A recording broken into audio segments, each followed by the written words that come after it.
एक औरत ने बर्फीली रात में एक भालू को अपने घर में शरण दी। भालू की पीठ पर मोटी बर्फ जमी हुई थी। उसकी दोनों बेटियां भालू की पीठ से बर्फ हटाने लगीं। भालू को गुदगुदी सी महसूस हुई। फिर बड़ी बेटी लाल गुलाब ने एक टहनी उठाई और भालू की पीठ पर फेरने लगी। इस तरह एक रात साथ बिताने के बाद छोटी बेटी सफेद गुलाब के मन में भालू के लिए एक अजीब सा अनकहा भाव जन्म लेने लगा। अब भालू उस औरत के घर नहीं रहने लगा। दोनों बेटियां रोज उसके साथ बाहर खेला करती। धीरे धीरे सफेद गुलाब पूरी तरह से भालू के प्रेम में डूब गई। जब सर्दी खत्म हुई तो भालू ने कहा कि अब उसे जाना होगा। घर से निकलते समय उसके सीने पर पीली रोशनी की एक झिलमिलाहट दिखाई दी और वह बिना वापस मुड़े ही जंगल की ओर दौड़ पड़ा। सफेद गुलाब ने नाम आंखों से उसे विदा किया। भालू के जाने के बाद पूरे हफ्ते तक सफेद गुलाब हर दिन खिड़की से बाहर देखती रही, उम्मीद करती कि भालू लौट आएगा। दूसरे दिन दोनों बहनें जंगल में मछली पकड़ने गईं। तभी उन्हें पास ही एक सफेद घोड़ी दिखाई दी। वह जंगली घोड़ी नहीं लग रही थी। लाल गुलाब ने उसे मदद करने की सोची, लेकिन अचानक वह घोड़ी लगाम छुड़ाकर भागने लगी। लाल गुलाब उसके पीछे दौड़ी। ऐसा लग रहा था मानो वह घोड़ी उन्हें कहीं ले जा रही हो। कुछ दूर नदी के किनारे घोड़ी रुक गई। वहाँ जमीन पर एक राजकुमार बेहोश पड़ा था। लाल गुलाब तुरंत उसके पास गई और उसके मुंह में पानी डाला। थोड़ी ही देर में राजकुमार होश में आ गया। इस बीच राजकुमार का पैर चोटिल हो गया था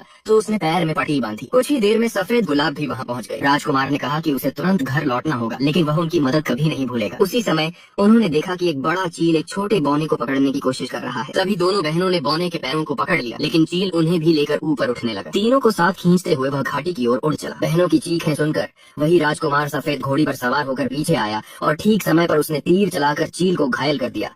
चील दर्द से मजबूर होकर तीनों को छोड़ देता है। जमीन पर गिरते ही बौने की जेब से ढेरों रत्न बिखर गए। उसे डर था कि बहनें इन्हें ले न लें, इसलिए बौने ने एक बड़ा पत्थर उठाकर उनके ऊपर गिराने की कोशिश की। तभी अचानक भालू प्रकट हुआ और उसने अपने जबड़े से उस चट्टान को उछाल दिया। सफेद गुलाब उसे देखकर बेहद खुश हो उठी, मगर बौना हार मानने को तैयार नहीं था। उसने एक और बड़ी चट्टान गिराने की कोशिश की। तभी राजकुमार ने मौका पाकर अपनी तलवार बौने पर फेंक दी और उसे पत्थर से जकड़ दिया। भालू ने भी अपने पंजे से बौने को पत्थर में धंसा दिया। तभी लाल रोशनी की एक किरण चमकी और पत्थर अपने आप खुल गया। अंदर सोने चांदी और अनगिनत रत्न छिपे हुए थे और भालू का भी जादू टूट गया और वह एक सुंदर राजकुमार में बदल गया। फिर लाल गुलाब और सफेद गुलाब भी अपनी अपनी किस्मत के राजकुमारों से विवाह करके रानियां बन गईं।